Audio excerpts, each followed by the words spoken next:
Hello दोस्तों, नमस्कार। आप सभी का स्वागत है आपके अपने यूट्यूब चैनल एक्सेस एकेडमी पर। साथियों, आज के इस वीडियो में यूपी टेट 2013 के प्रश्न पत्र के सीडीपी यानी बाल विकास एवं शिक्षण शास्त्र के प्रश्नों का कंप्लीट सॉल्यूशन देखने जा रहे हैं। अगर आप आगामी C TET, UP TET, super TET की तैयारी करते हैं तो ये वीडियो आपके लिए काफी हेल्पफुल रहने वाली है। अगर आप चैनल पर पहली बार विजिट कर रहे हैं तो प्लीज चैनल को सब्सक्राइब करके बेल आइकन दबाएं, क्योंकि आपको यहाँ पर यूपी टेट, सी टेट और सुपर टेट की तैयारी फ्री ऑफ कास्ट कराई जाएगी। तो साथियों, शुरू करते हैं आज का वीडियो। और आज के वीडियो में आप सभी को बता चुके हैं कि यूपी टेट 2013 में प्राथमिक स्तर यानी पेपर 1 के सीडीपी के प्रश्नों का सलूशन देखेंगे। तो आइए साथियों, देखते हैं क्वेश्चन नंबर 1। संवेग व्यक्ति की उत्तेजित दशा है, यह कथन निम्नांकित में से किसका है? ऑप्शन ए पियाजे, option B Woodworth, option C Valentine, option D Ross. तो साथियों, प्रश्न नंबर 1 के लिए राइट आंसर होगा ऑप्शन नंबर बी वुडवर्थ। संवेग व्यक्ति की उत्तेजित दशा है और यह कथन वुडवर्थ महोदय का है और ये संवेग की परिभाषा भी है। प्रश्न संख्या 2 देखते हैं। शैक्षिक विकास की मूल्यांकन का अर्थ है? ऑप्शन ए छात्रों की प्रगति का आकलन, ऑप्शन बी कक्षा अभिलेखों का मूल्यांकन, ऑप्शन सी कार्य निष्पादन का मूल्यांकन और ऑप्शन डी ज्ञान क्षमता का मूल्यांकन। तो प्रश्न संख्या 2 के लिए राइट आंसर होगा ऑप्शन नंबर डी ज्ञान क्षमता का मूल्यांकन। प्रश्न संख्या 3 है। पूर्वाग्रही किशोर या किशोरी अपनी डैश डैश डैश के प्रति कठोर होंगे, किसके प्रति कठोर होंगे? ऑप्शन ई समस्या, ऑप्शन बी जीवन शैली, ऑप्शन सी संप्रत्यय और ऑप्शन डी वास्तविकता। तो 3 के लिए राइट आंसर है ऑप्शन नंबर ई अपनी समस्या के प्रति कठोर होंगे। प्रश्न संख्या 4 है। संज्ञानात्मक विकास के 4 चरणों डैश डैश डैश संवेदी पेशी, पूर्व संक्रियात्मक, स्थूल संक्रियात्मक और औपचारिक संक्रियात्मक की पहचान की गई है। ऑप्शन ए हिलगार्ड द्वारा, ऑप्शन बी स्टार्ट द्वारा, ऑप्शन सी हर्लाक द्वारा और ऑप्शन डी पियाजे के द्वारा। तो साथियों, इस प्रश्न का राइट आंसर होगा ऑप्शन नंबर डी संज्ञानात्मक विकास के 4 चरणों की पहचान जीन पियाजे महोदय के द्वारा की गई, जो स्विट्जरलैंड के एक प्रसिद्ध मनोवैज्ञानिक थे। अगला प्रश्न देखते हैं। प्रश्न संख्या 5 है। कौन से गुण अच्छे मानसिक स्वास्थ्य के नहीं है? ऑप्शन ए नियमित जीवन, संवेगात्मक परिपक्वता, ऑप्शन बी आत्मविश्वास, सहनशीलता, ऑप्शन सी बहुत विनीत, स्वयं में सीमित, ऑप्शन डी वास्तविकता की स्वीकृत स्वमूल्यांकन की योग्यता। सर, तो प्रश्न में पूछा गया नहीं, तो इसमें जो भी निगेटिव वर्ड होगा वही सही होगा। तो बहुत विनीत एवं स्वयं में सीमित, इस प्रश्न का राइट आंसर ऑप्शन सी हो जाएगा, क्योंकि ये निगेटिव पॉइंट है और यही आपका राइट आंसर बनेगा, क्योंकि क्वेश्चन में नहीं पूछा गया था। अगला प्रश्न है। प्रश्न संख्या 6 है। अधिगम क्षमता निम्नलिखित में से किससे प्रभावित नहीं होती है? ऑप्शन ए आनुवंशिकता से, ऑप्शन बी वातावरण से और ऑप्शन सी प्रशिक्षण या शिक्षण से, ऑप्शन डी राष्ट्रीयता से। तो साथियों, क्वेश्चन नंबर 6 के लिए राइट आंसर होगा ऑप्शन नंबर डी अधिगम क्षमता जो है वो राष्ट्रीयता से प्रभावित नहीं होती, बाकी आनुवंशिकता, वातावरण, प्रशिक्षण ये सभी अधिगम क्षमता को प्रभावित करने वाले प्रमुख कारणों के अंतर्गत आते हैं। प्रश्न संख्या 7 है। किस अधिगम में मनोवैज्ञानिक ने बाल अधिगम विकास में पुरस्कार को महत्व नहीं दिया है? यानी कौन सा ऐसा अधिगम मनोवैज्ञानिक हुआ है जिसने बाल अधिगम में विकास में पुरस्कार को महत्व नहीं दिया है? Option A Thorndike, option B Pavlov, option C Skinner, option D Guthrie. तो 7 के लिए राइट आंसर है ऑप्शन नंबर डी गुथरी ने जो है अधिगम के मनोवैज्ञानिक है जिन्होंने बाल अधिगम विकास के लिए पुरस्कार को बिल्कुल भी महत्व नहीं दिया है। प्रश्न संख्या 8 है। निम्नलिखित में से किस एक से शिशु के अधिगम को सहायता नहीं मिलती, यानी किस से अधिगम में सहायता नहीं मिलती है? ऑप्शन ए है अनुकरण, ऑप्शन बी अभिप्रेरणा, ऑप्शन सी स्कूल का बस्ता, ऑप्शन डी पुरस्कार।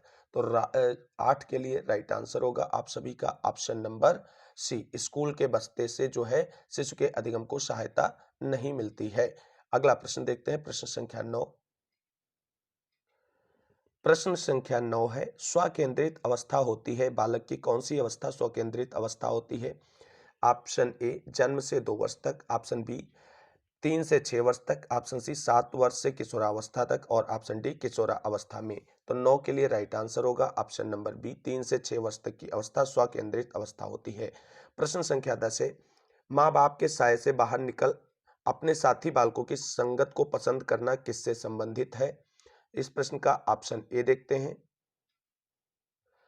प्रश्न संख्या 10 के लिए ऑप्शन है ए किशोरावस्था से, ऑप्शन बी पूर्व किशोरावस्था से, ऑप्शन सी उत्तर बाल्यावस्था में और ऑप्शन डी शैशवावस्था से। तो 10 के लिए राइट आंसर जो है वो होगा आपका ऑप्शन नंबर बी पूर्व किशोरावस्था से। प्रश्न संख्या 11 है, सीखने का प्राथमिक मूलभूत नियम किससे संबंधित है? ऑप्शन ए अभ्यास कार्य से, ऑप्शन बी परिणाम की अपेक्षा से, ऑप्शन सी प्रशंसा से और ऑप्शन डी तत्परता से। तो 11 के लिए राइट आंसर होगा ऑप्शन नंबर डी, सीखने का प्राथमिक या मूलभूत नियम तत्परता से संबंधित है और सीखने के नियमों का प्रतिपादन थॉर्नडाइक महोदय ने किया है, जिन्हें शिक्षा मनोविज्ञान का जनक भी माना जाता है। अगला प्रश्न देखते हैं। प्रश्न संख्या 12 है, मानसिक परिपक्वता की ऊंचाइयों को छूने के लिए प्रयत्नरत रहना संबंधित है, किससे संबंधित है? ऑप्शन ए किशोरावस्था से, ऑप्शन बी प्रौढ़ावस्था से, ऑप्शन सी पूर्व बाल्यावस्था से, ऑप्शन डी उत्तर बाल्यावस्था से।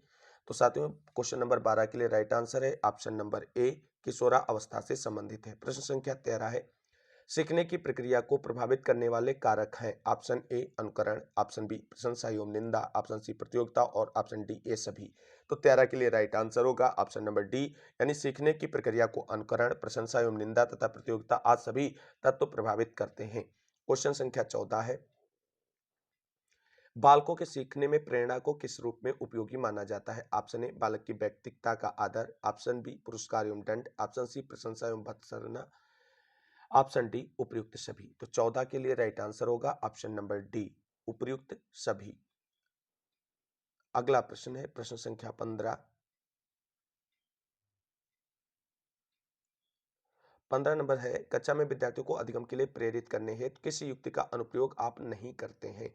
नहीं पूछा गया है, इस पॉइंट को काफी ध्यान रखना है। ऑप्शन ए छात्रों के में स्वस्थ प्रतिस्पर्धा स्थापित करना, तो ये पॉजिटिव पॉइंट है, ये ऑप्शन नहीं सही होगा। दूसरा है उन्हें आत्मगौरव की अनुभूति कराना, ये भी राइट है ऑप्शन, पॉजिटिव पॉइंट है, ये भी नहीं सही। उनकी अत्यधिक प्रशंसा करना, ये नेगेटिव पॉइंट है और यही ऑप्शन सही होगा। 15 के लिए राइट आंसर होगा ऑप्शन नंबर सी। अगला प्रश्न है प्रश्न संख्या 16 है, बुद्धि एवं सृजनात्मकता में किस प्रकार का सह संबंध पाया गया है? ऑप्शन ए धनात्मक, ऑप्शन बी ऋणात्मक, ऑप्शन सी शून्य और ऑप्शन डी ये सभी। तो 16 के लिए राइट आंसर है ऑप्शन नंबर ए धनात्मक संबंध पाया जाता है। प्रश्न संख्या 17 है, कक्षा में अनुशासन बनाए रखने के लिए सर्वाधिक प्रभावशाली उपाय क्या है? ऑप्शन ए अनुशासनहीन छात्रों को कक्षा से बाहर निकाल देना, ऑप्शन बी शिक्षण को रोचक एवं व्यवहारिक बनाना, ऑप्शन सी छात्रों के अभिभावकों को सूचित करना, ऑप्शन डी अनुशासनहीन छात्रों को विशिष्ट सुविधाएं प्रदान करना।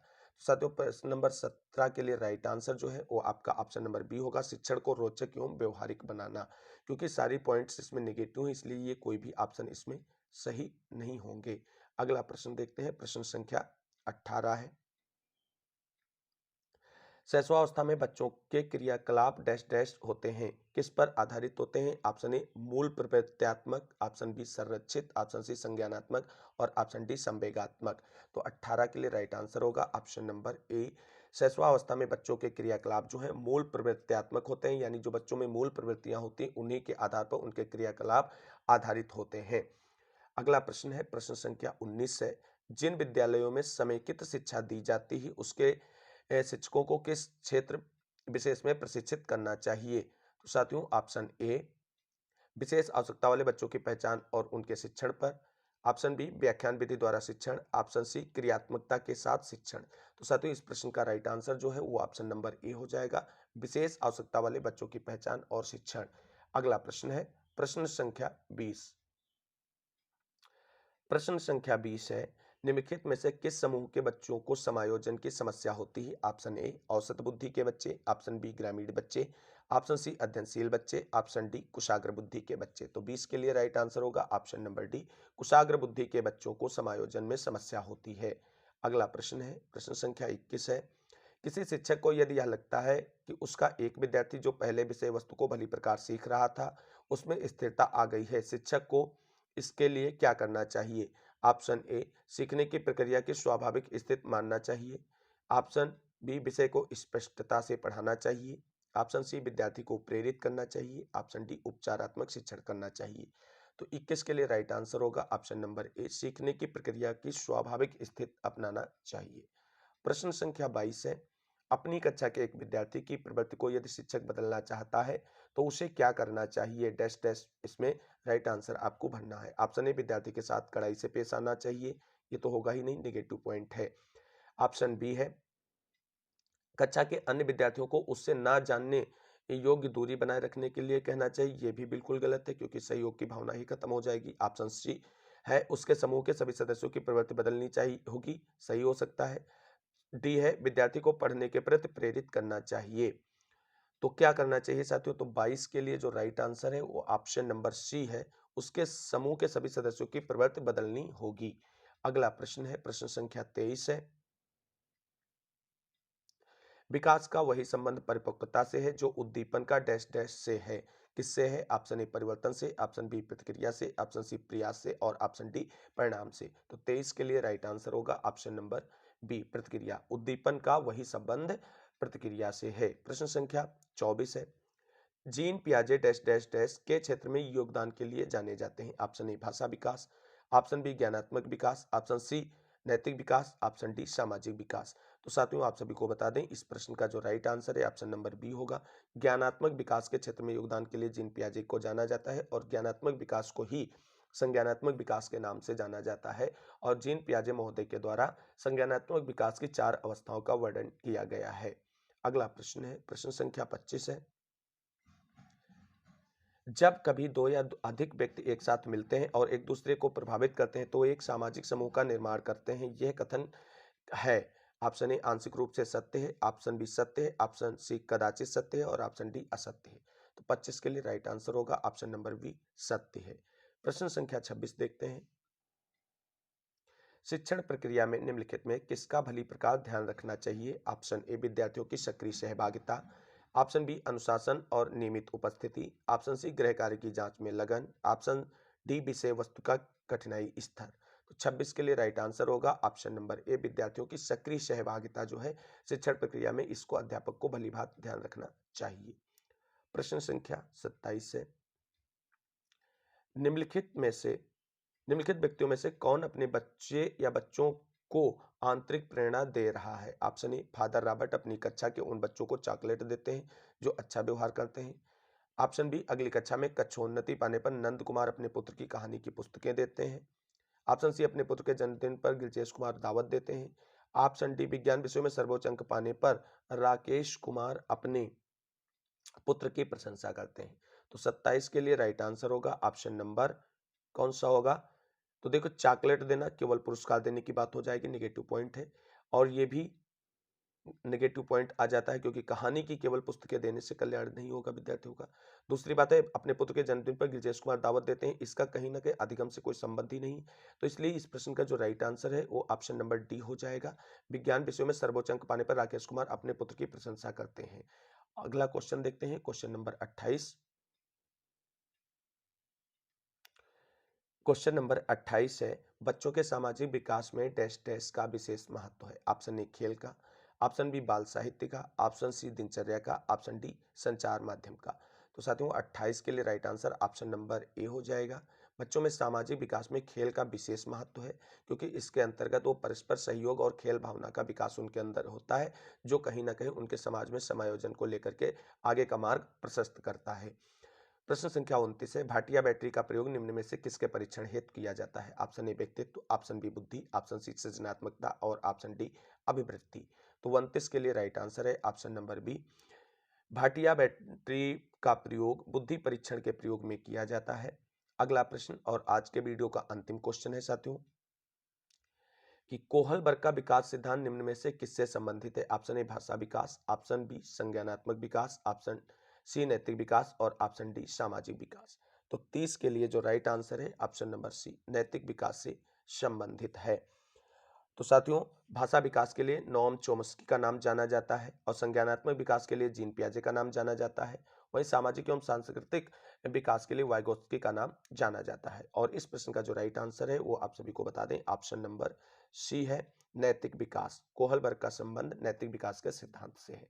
तो साथियों, ये थे यूपी टेट 2013 के प्राथमिक स्तर यानी पेपर 1 के सीडीपी अर्थात बाल विकास के 30 महत्वपूर्ण प्रश्नों का वीडियो, जो आपकी आगामी सी टेट, यूपी टेट और सुपर टेट के एग्जाम्स के लिए काफी हेल्पफुल रहेगा। उम्मीद करते हैं आप सभी लोगों को ये वीडियो अच्छी लगी होगी। अगर आगे की तैयारी को आप सभी लोग फ्री ऑफ कास्ट जारी रखना चाहते हैं तो प्लीज़ चैनल को सब्सक्राइब करके बेल आइकन दबाएं, जिससे हमारे द्वारा अपलोड की गई वीडियो का नोटिफिकेशन आपको मिलता रहे। और जल्दी आप सभी को थ्योरेटिकल क्लासेस भी यूपी टेट की देखने को मिलेंगी इसी चैनल पर, वो भी फ्री ऑफ कास्ट रहेंगी। जो भी नोट्स होंगे वो आप सभी को फ्री ऑफ कास्ट प्रोवाइड किए जाएंगे।